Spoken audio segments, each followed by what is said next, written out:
Pues, doctor Osiris, me quedé pensando en eso del alimento del alma y ahorita charlando así como antes de entrar a cámara, estamos hablando de la educación, pero simultáneamente estamos hablando de cómo crecemos como seres humanos, que no es cosa menor, es cosa muy importante, es algo como fundamental para nuestra propia existencia. Y la importancia de lo que se llama la primera infancia y un poquito de la segunda infancia, donde no solamente creces físicamente, sino también se acomodan quizás las pistas más importantes para la vida que vas a recorrer. Como que se empiezan a poner las piedras de un gran cimiento de la existencia para construir pues un gran edificio, un gran monumento a la vida o un templo para existir lo mejor que podamos como seres humanos.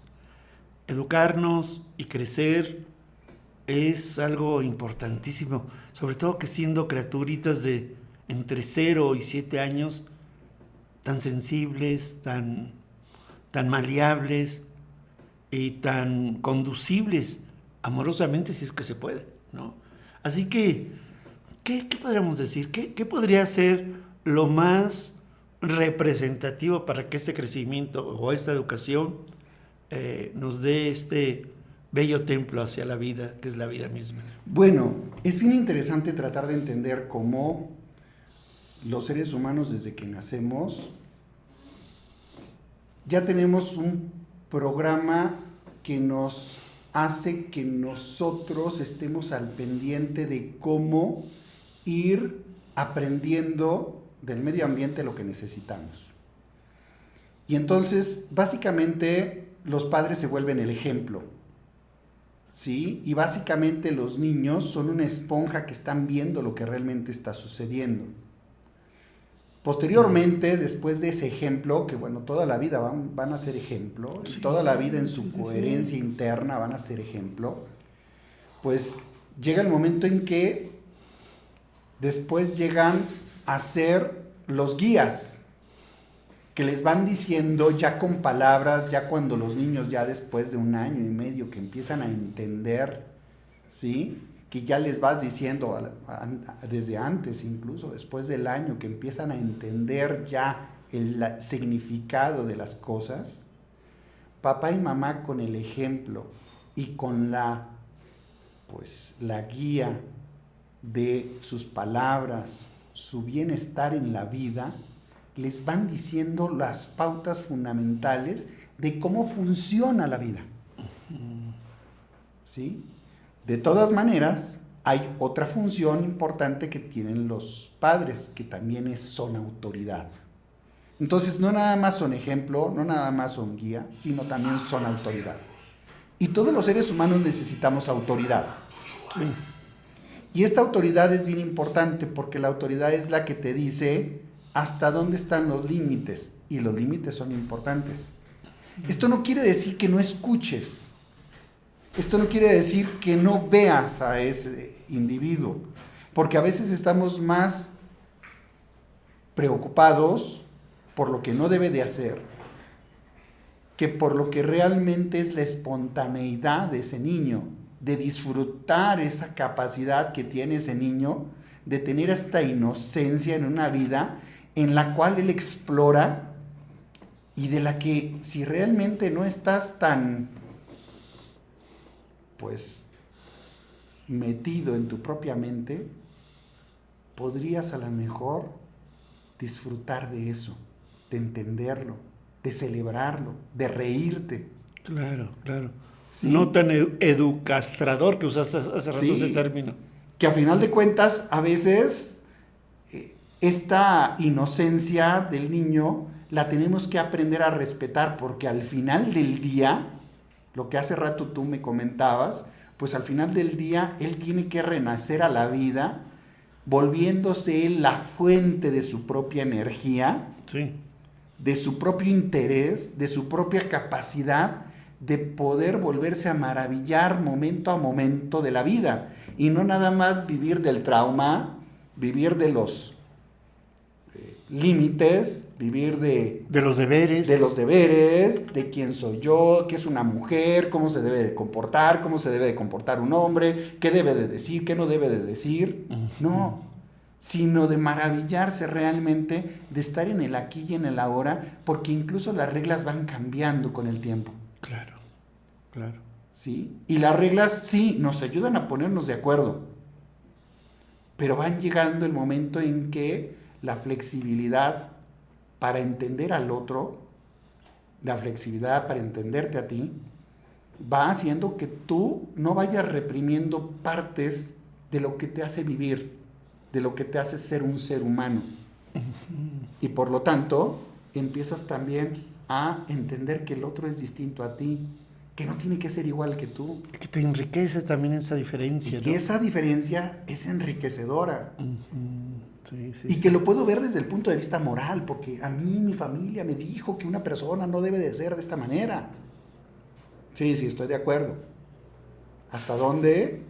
Sí, tú tienes que regularte, entender, y hasta dónde podemos pues llegar a una crítica constructiva de ciertas reglas y otras reglas no se pueden romper. Sí. ¿Sí? Como el lastimar a otro ser humano, el querer sacar ventaja de tu fuerza. ¿Sí? Claro, claro.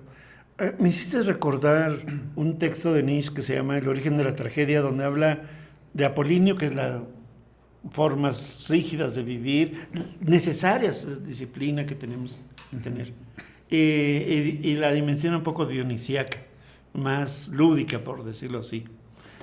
Y esa ambigüedad tenemos como seres humanos. Entonces, si te vuelves muy autoritario con tu hijo, el Dionisios lo aniquilas, ¿no? Y te vuelves muy rígido. Pero si te vuelves demasiado dionisíaco, le quitas toda la disciplina que también es necesaria para vivir y por tanto los límites. Entonces, guardar ese equilibrio humano es algo estupendo, porque podemos ser autoridad, pero no necesariamente autoritarios. Así es. ¿No? Son dos cosas bien distintas y ni tampoco permisibles. El camino del medio, tal vez, ¿no? Y tal vez que los límites sean claros y que los adultos se pongan de acuerdo en los límites que deben de tener los niños, porque luego, eso lo veo mucho más en las personas que tienen problemas de adicciones. A ver. En donde un padre tiene unas reglas, el otro tiene otras reglas, él le quita, ¿sí?, la autoridad al otro, o si los papás tienen una autoridad pero viven con el abuelo y el abuelo les quita la autoridad, entonces el niño aprende a manipular, porque lo que sí es importante entender es de que los niños, no porque tengan y estén chiquitos, tengan poca edad y estén chiquitos, entienden todo. No, son manipuladores. Claro. ¿Por qué? Porque realmente ellos, pues realmente lo que quieren es la satisfacción, pero también tienen que ir aprendiendo cómo, a partir de cierto grado de esfuerzo, uno va aprendiendo dominios. El dominio de entender al otro, el dominio de hablar de forma correcta, de callar cuando hay que callar, de callar cuando hay que callar, de respetar cuando hay que respetar, de hablar de forma correcta y ser asertivo. Son dominios, son funcionalidades. Claro. Que esto va a hacer que posteriormente, cuando esté en una relación de pareja o una relación laboral, él va a poder organizar de forma correcta su conducta y va a ser un organizador de la conducta de los demás. O va a actuar en cierto equilibrio con la conducta de los demás, ¿verdad? Se van a regular mutuamente. Claro. Y es ahí donde tú dices, bueno, ¿hasta dónde límites? ¿Hasta dónde permiso? Respeto. Respeto. Y permiso por no quiero comer las verduras, mamá, no me gustan las verduras. Sí, hijo, a mí tampoco me gustaban. Pero ¿qué crees? ¿Qué te parece si intentas comerte las verduras? No te las comas todas, no, nada más inténtalo. Una porción. Inténtalo. Sí. A mí me tocó con mi hijo, inténtalo. ¿Y qué te parece si lo intentas? Yo voy a ver, ahí voy a estar. ¿Y qué te parece si nos salimos a jugar fútbol en la tarde? Y se lo cumples. Claro. Y ya el niño, en la otra comida, él ya no le tuve que decir nada. Él empezó a intentar comer las verduras porque él entendió que yo no iba a ser inflexible y que yo iba a seguir insistiendo, no para torturarlo, sino porque él tenía que aprender ese dominio. Sí. No, así sí te da ganas de que te eduquen, ¿eh? Ya yo me pongo a pensar en mi mayoría de edad y si yo tengo una retrospectiva, nos dejamos educar con mucha amabilidad después de todo, ¿no? Así como me lo estás contando, es como decir, mira, prueba, yo te voy a acompañar en esto y encima vamos a tener una pequeña gratificación de jugar al final, ¿no? Claro, ¿verdad? Porque tú eres parte de la vida de él y porque tú eres parte de, pues, su conocimiento. Ya cuando los niños realmente tienen alguien con quien jugar, oye, qué bueno eres para ir por la pelota, el niño se va autoconociendo a partir del principio de la definición del otro.